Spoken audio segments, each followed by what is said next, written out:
The Silent Arrival. The Galactic Federation had known peace for 500 years. From the crystal spires of New Centauri to the floating cities of Aquatica Prime, billions of beings lived in harmony under the watchful guidance of the Council of Worlds. Trade flowed freely between the stars, conflicts were resolved through diplomacy, and the greatest challenges faced by most citizens involved choosing which of the 700 entertainment channels to watch during their leisurely evenings. Captain Zara Blackwood stood on the bridge of the exploration vessel Meridian, her dark eyes scanning the peaceful starfield ahead. As one of the few humans in the Federation's exploration division, she had grown accustomed to the curious stares from her alien crewmates. Humans were still considered newcomers to galactic society, having been discovered on Earth only 3 centuries ago by a Krillian science expedition. Most of the galaxy viewed her species as enthusiastic but primitive, barely advanced enough to be granted junior membership in the Federation. The Meridian's mission was routine: survey the Outer Rim territories for potential colony sites and ensure no hostile forces threatened Federation space. It was the kind of assignment given to junior officers and species deemed reliable but not particularly important. Zara had learned to hide her frustration at such dismissive treatment, focusing instead on doing her job with the methodical precision that seemed to characterize her people. "Captain," called out her science officer, a tall Venturian with silver skin and 3 arms, "I'm detecting unusual energy signatures in the Kepler 442 system. The readings don't match any known Federation technology." Zara moved to the science station, her magnetic boots clicking softly against the metal deck plating. The Meridian was a solid ship, built for long-range exploration rather than comfort. Her crew of 47 beings represented 12 different species, though humans made up less than 10% of Federation exploration personnel. "Show me the data, Lieutenant Vex," she requested, leaning over the console. The Venturian's large black eyes flickered as he manipulated the holographic displays with his 3 hands simultaneously. "The energy patterns are highly sophisticated, but they don't appear in any of our databases. Whatever's generating them is big, Captain, really big. And it's moving through the system in a pattern that suggests intelligence." Zara studied the readings with growing interest. The energy signatures were unlike anything in Federation records, yet something about them seemed strangely familiar. They pulsed with a rhythm that reminded her of a heartbeat, organic yet mechanical, ancient yet somehow timeless. "Set course for the Kepler system," she ordered, "and prepare the communication array. If there's an unknown intelligence in Federation space, we need to make contact." The journey to Kepler 442 took 18 hours at maximum sublight speed. During the transit, Zara found herself pacing the bridge more than usual, unable to shake the feeling that they were approaching something significant. Her instincts had served her well during her 12 years in space, earning her command of the Meridian despite being human. When they dropped out of hyperspace at the edge of the Kepler system, every alarm on the bridge began sounding at once. The main view screen flickered to life, revealing a sight that made even Zara's experienced crew gasp in amazement. 700,000 ships hung in perfect formation around the system's primary star. Each vessel was massive, easily dwarfing the largest Federation dreadnoughts. Their hulls gleamed with a dark metal that seemed to absorb and reflect starlight simultaneously, creating an effect that was both beautiful and unsettling. The ships moved in complex patterns that suggested a level of coordination impossible for any known civilization. "My ancestors," whispered the ship's navigator, a crystalline being whose body chimed softly with emotion. "There are so many of them." "Are they hostile?" asked the tactical officer, a heavily armored Karathian whose species had once ruled a warrior empire before joining the peaceful Federation. "No weapons lock," reported Lieutenant Vex. "But Captain, I'm reading power signatures that are off any scale in our databases. Each of those ships could probably destroy a Federation battle fleet single-handedly." Zara felt a chill run down her spine, but not from fear. Something about these ships called to her, awakening memories she didn't know she possessed. The design elements, the formation patterns, even the energy signatures struck a chord deep in her human consciousness. "Open communications," she commanded. "All frequencies, all protocols. Let them know we come in peace." For several tense minutes, nothing happened. The massive fleet continued its intricate dance around the star, paying no apparent attention to the tiny Federation vessel. Then, without warning, space around the Meridian began to shimmer. One of the enormous ships materialized directly ahead of them, close enough that its hull filled their entire view screen. "How did it get there?" demanded the tactical officer. "Our sensors showed no movement, no energy surge, nothing." Before anyone could answer, a voice filled the bridge. It spoke in perfect Federation standard, but with an accent that sounded hauntingly familiar to Zara's ears. The tone was warm yet commanding, ancient yet vital. Federation Vessel Meridian, this is Admiral Marcus Kane of the Deep Range Fleet. We have been monitoring your approach. Permission to come aboard and speak with your commanding officer. The tactical officer's mandibles clicked nervously. Captain, we should request backup. This could be a trap. But Zara was staring at the view screen with wide eyes. The name Kane struck her like a physical blow. Her grandmother had been a Kane before marriage, part of a family that had supposedly died out generations ago on Earth. Yet here was someone claiming that very name, commanding a fleet that dwarfed anything in Federation history. Admiral Kane, she replied, her voice steadier than she felt. This is Captain Zara Blackwood. You may come aboard, but I must warn you that any hostile action will be met with force. It was a hollow threat given the overwhelming power disparity, but protocol demanded it. Understood, Captain. Preparing to transport. The bridge fell silent except for the soft hum of life support systems. Zara had never heard of transportation technology that could work across the vast distances of space without detectable energy expenditure. Federation transporters required massive power and worked only over short ranges. A column of soft blue light appeared in the center of the bridge, gradually solidifying into a human figure. Admiral Kane was tall and lean, wearing a uniform of dark blue fabric that seemed to shift and flow like liquid metal. His hair was silver white, but his face appeared no older than Zara's own 35 years. Most striking were his eyes, which held depths that suggested someone who had seen wonders and horrors beyond imagination. Captain Blackwood, he said, stepping forward with easy confidence. It's been a long time since we've encountered other humans in this part of the galaxy. Other humans? Zara's science officer stepped forward, his 3 arms spread in a gesture of confusion. Admiral, our records show that humanity achieved spaceflight only 4 centuries ago. How is it possible that your people have technology so far beyond anything in Federation databases? Admiral Kane smiled, and something in that expression made Zara's heart race. It was the smile of someone who knew secrets that could reshape the universe. Lieutenant, your Federation discovered Earth 300 years ago and found a world of primitive humans just beginning to explore their own solar system. But what your records don't show is that those humans were not the first of our species to reach the stars. He moved to the view screen, gazing out at the massive fleet with obvious pride. 8 centuries ago, the brightest minds and bravest souls of Earth built ships capable of traveling beyond the galaxy's edge. We left our homeworld not to abandon it, but to explore the vast mysteries that lay beyond known space. While our cousins developed slowly on Earth, we have been walking among the stars, learning things that would terrify and amaze your Federation. That's impossible, protested the science officer. Our archaeological surveys of Earth found no evidence of such advanced technology. Because we took it with us, Kane replied simply. Every ship, every trace of our existence, every hint that humanity had reached beyond its birth system. We left Earth appearing primitive by design, ensuring that our explorations would remain secret until the day we chose to return. Zara felt the world shifting around her. Everything the Federation believed about human history, about Earth's development, about humanity's place in galactic civilization, was apparently wrong. Her people hadn't been primitive newcomers rescued by benevolent aliens. They had been the descendants of a civilization that had deliberately chosen to appear backward while their true inheritors explored the deepest mysteries of the universe. Why return now? She asked. After 8 centuries, what brings you back to Federation space?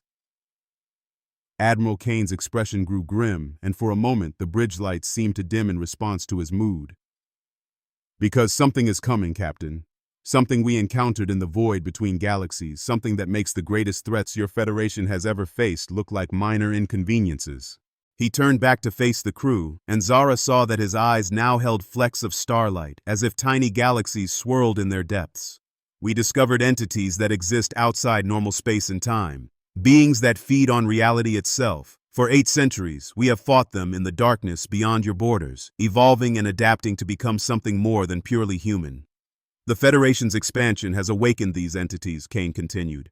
They are coming to consume everything you have built, everything you are. We have returned because despite our long separation, you are still our family, and humanity has never abandoned family, no matter how impossible the odds. The bridge fell into stunned silence. Finally, Zara found her voice. What do you need from us? Admiral Kane's smile returned, proud and fierce. We need you to remember what it means to be human, Captain, because in the war that's coming, human spirit may be the only thing that can save the galaxy. Outside the view screen, 700,000 ships waited in the starlight, their crews ready to fight for a civilization they had left behind centuries ago. The children of Earth had come home, and the universe would never be the same. Secrets of the Void Walkers. The conference room aboard Admiral Kane's flagship stretched impossibly far in all directions, its walls seeming to bend and flow like liquid starlight. Captain Zara Blackwood tried not to stare as she followed Kane through corridors that defied every law of physics she had learned at the Federation Academy.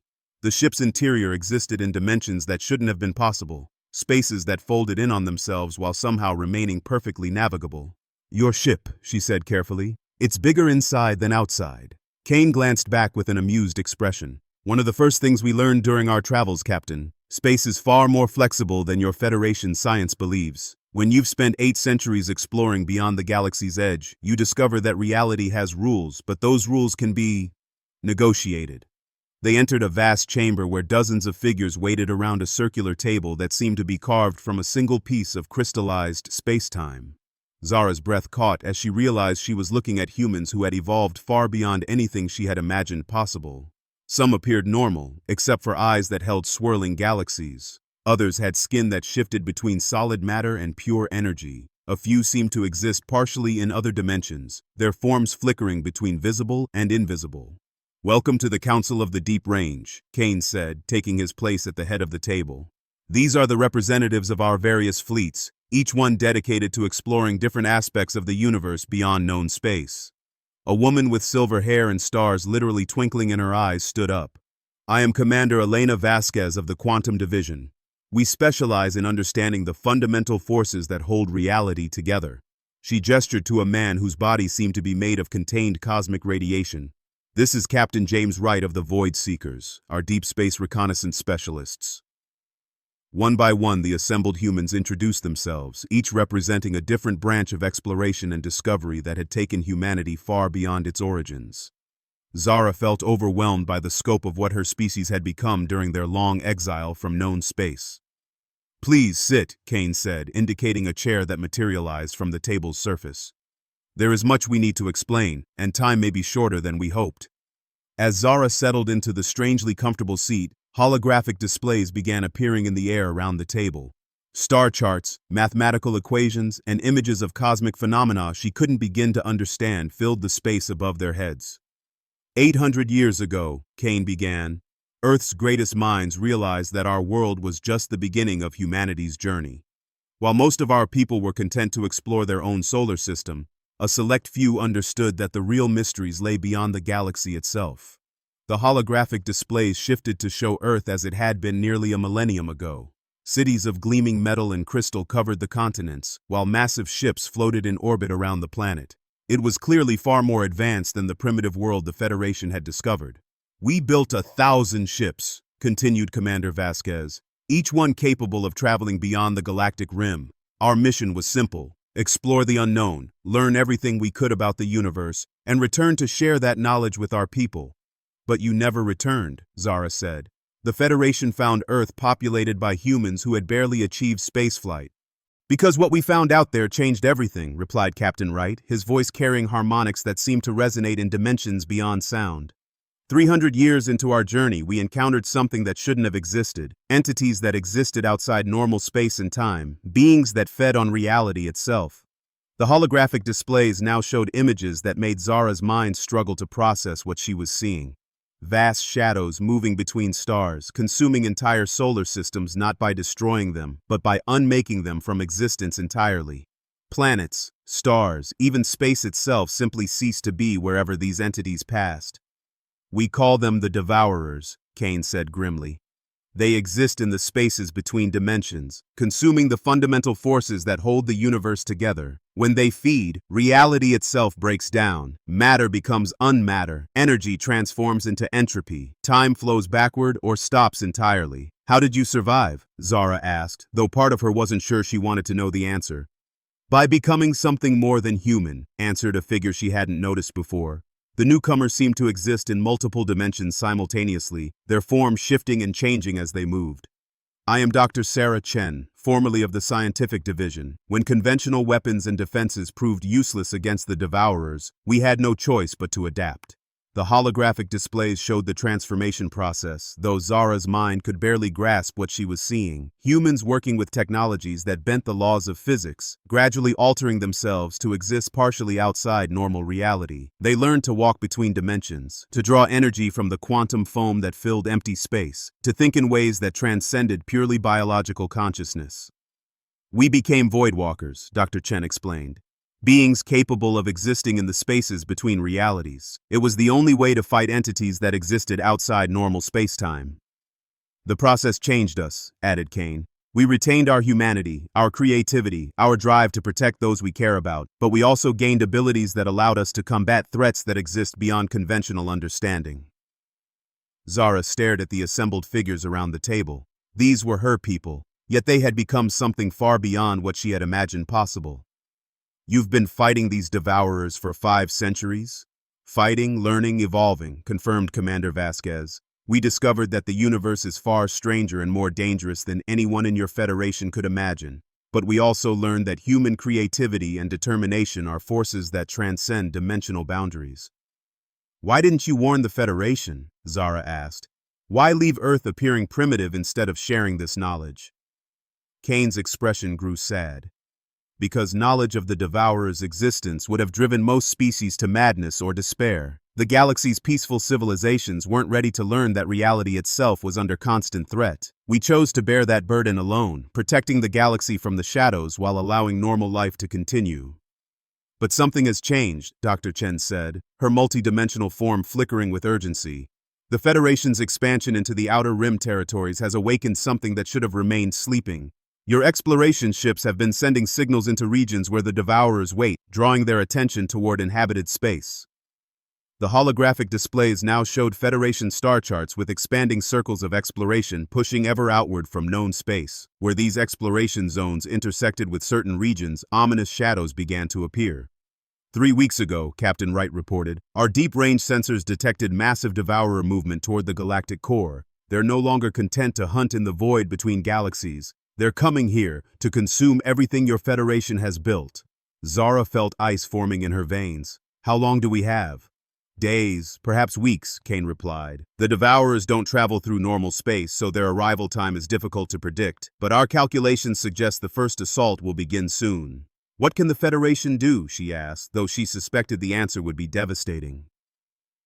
Conventional Federation technology is useless against the Devourers, Dr. Chen said bluntly. Your weapons fire energy and matter at targets that exist in normal space. The Devourers exist outside normal space. Your shields are designed to deflect physical and energy attacks. The Devourers consume the fundamental forces that make shields possible. Then why did you return? Zara demanded. If we're helpless against these things, why come back at all? Kane smiled, and in that expression, Zara saw something that made her heart soar with hope. It was the smile of someone who had faced impossible odds and found a way to win anyway. Because you're not helpless, Captain. You have something the Devourers have never encountered before, something that has allowed humanity to surprise every enemy we've ever faced. Which is? The ability to change, Commander Vasquez answered. To adapt, to evolve, to become something new when the situation demands it. The same quality that allowed us to become Voidwalkers can allow your people to transcend their limitations. We've spent 8 centuries learning how to fight the Devourers, Kane continued. But we've also learned that human spirit, human creativity, human refusal to accept defeat, these are forces that exist beyond any single dimension. With our knowledge and your people's untapped potential, we might have a chance. A chance to do what? Zara asked. To save not just the Federation, but reality itself, Dr. Chen replied. The Devourers aren't just threatening your civilization, Captain. They're threatening the fundamental structure of existence. If they're not stopped here, they'll consume everything, everywhere, in every dimension. The magnitude of what they were describing hit Zara like a physical blow. The fate of existence itself might depend on whether humanity could somehow bridge the gap between primitive Federation technology and the advanced capabilities of the Voidwalkers. What do you need from us? She asked, echoing her question from the previous day, but now understanding its true weight. Time, Kane said simply. Time to teach your people what we've learned. Time to help them evolve as we have evolved. Time to prepare for a war unlike anything the galaxy has ever seen. And courage, added Captain Wright. The courage to accept that everything you thought you knew about reality is wrong. The courage to become something more than you are. The courage to fight for people who may never understand the sacrifice you're making. Zara looked around the table at the assembled Voidwalkers. These humans who had spent centuries becoming something beyond normal understanding in order to protect a galaxy that didn't even know they existed. They had sacrificed their simple humanity to become guardians of reality itself. How do we begin? She asked.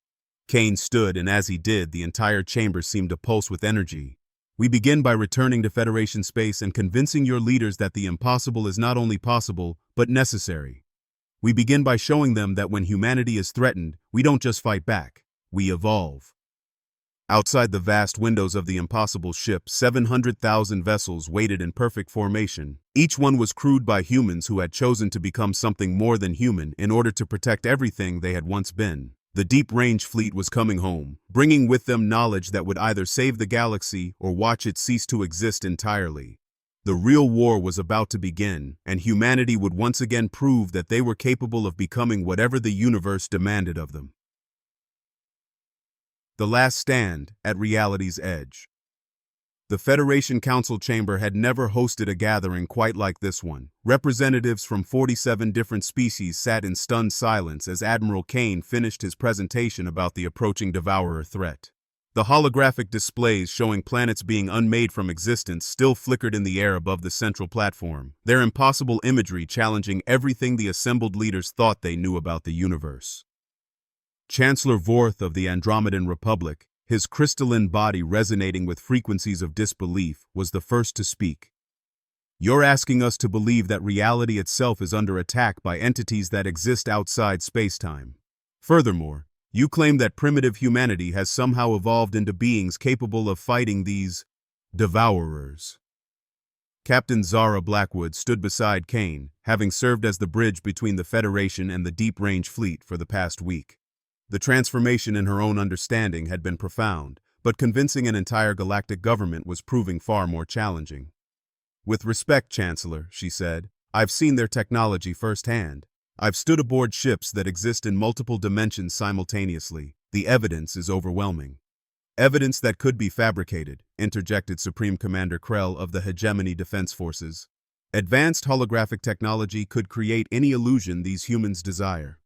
Before Kane could respond, alarms began sounding throughout the chamber. Emergency lights bathed the room in red as the station's defensive systems activated. The massive view screen at the front of the chamber flickered to life, showing the space around Nexus Prime, the Federation's capital station. Reality was breaking. At the edge of the system, space itself was coming apart. Stars winked out of existence not by being destroyed, but by simply ceasing to have ever been.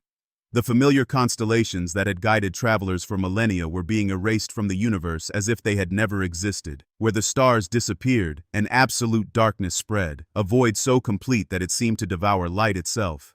They're here, Kane said quietly, his voice carrying through the chamber despite the chaos erupting around them. On the view screen, shapes began emerging from the darkness. They weren't ships in any sense that Federation minds could comprehend. They were absences, holes in reality that moved with purpose and intelligence. Where they passed, the fundamental laws of physics simply stopped working. Gravity flowed backward, light became darkness, matter transformed into concepts that had no names.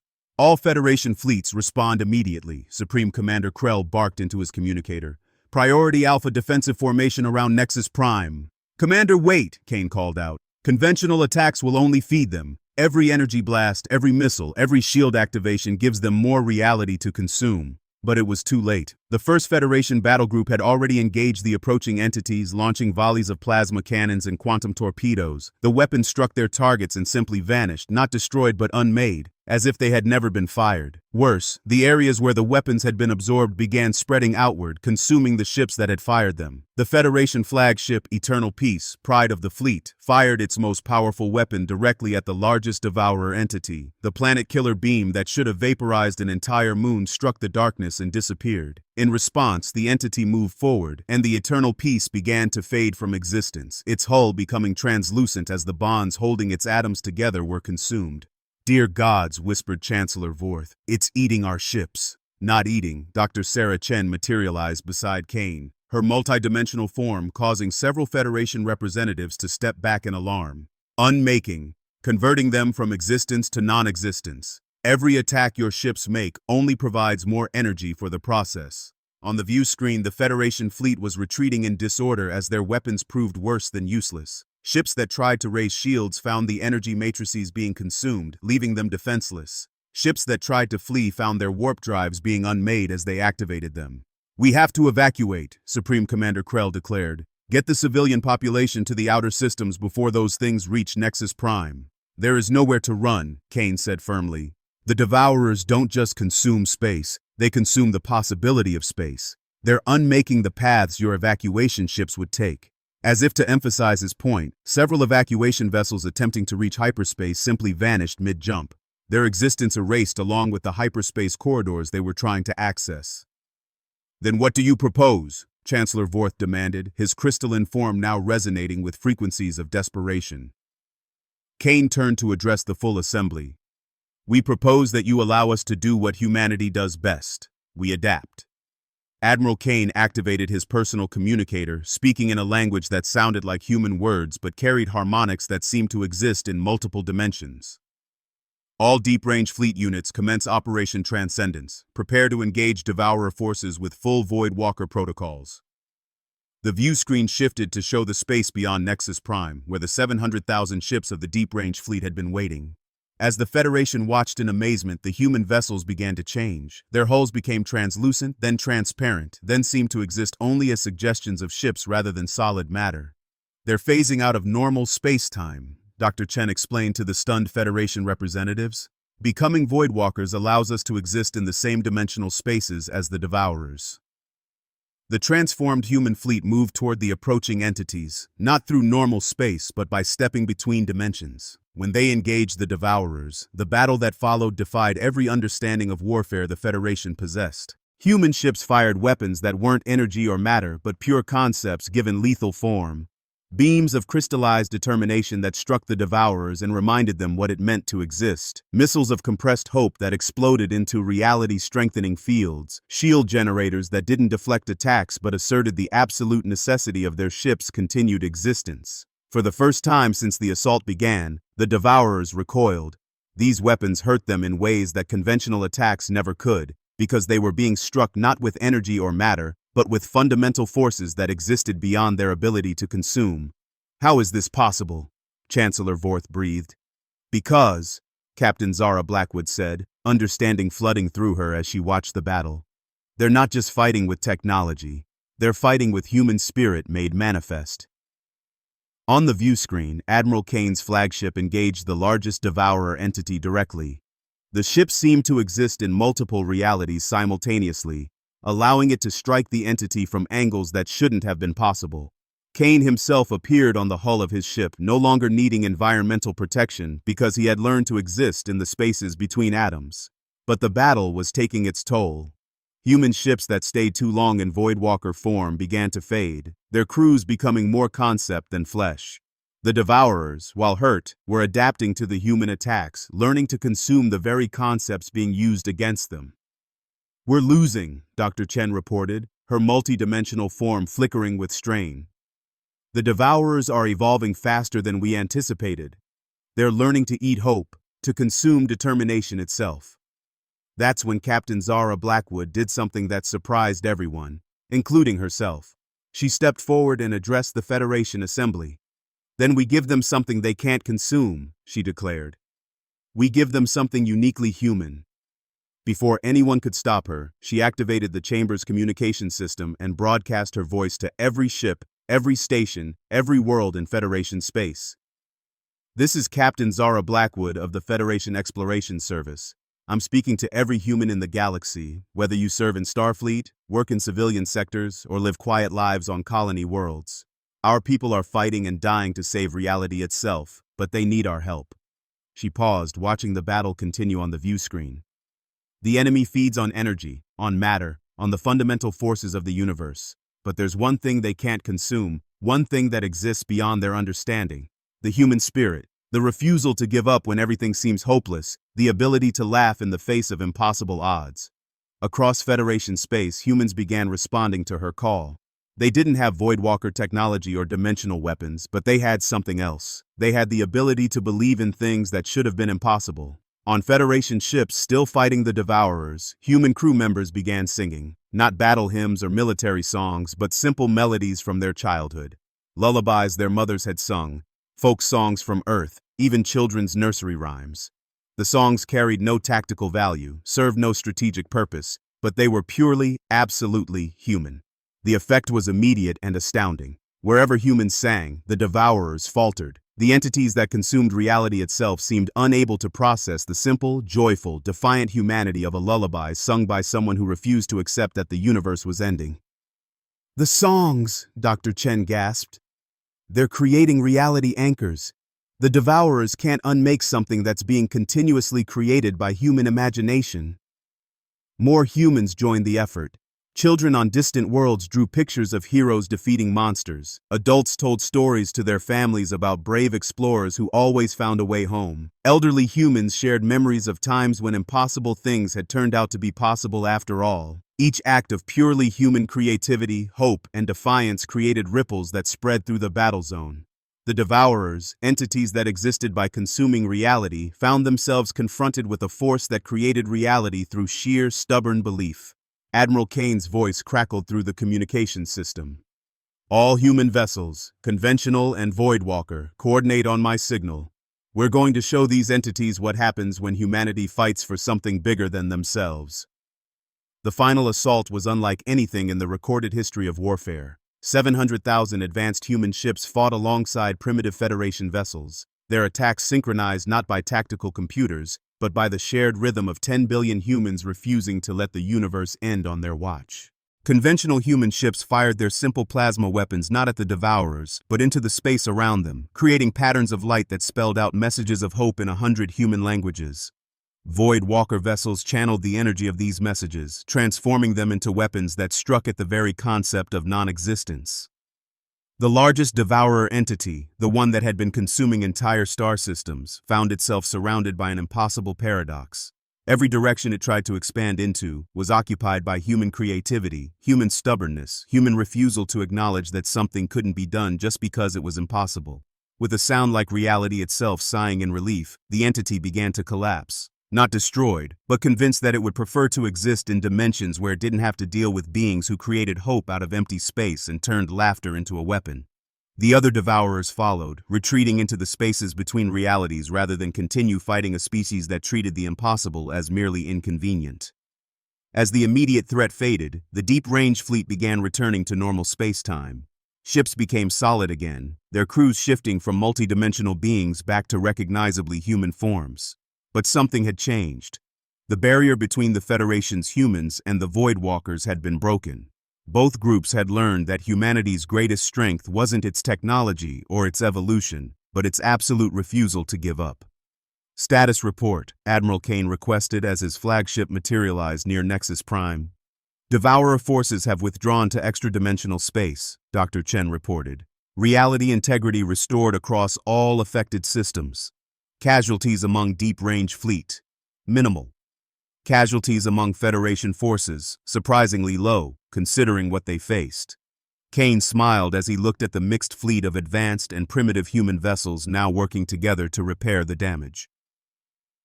"Recommendations for future operations?" Captain Zara Blackwood stepped forward, her uniform still showing the stains of a battle that had threatened existence itself. "I recommend we establish a permanent joint command structure. The deep-range fleet has the technology and experience to fight threats beyond normal understanding. Federation humans have the connections and creativity to rally the entire galaxy when needed." "Agreed," Kane said. "From now on, humanity guards not just the void between galaxies, but the civilization that has grown in our absence.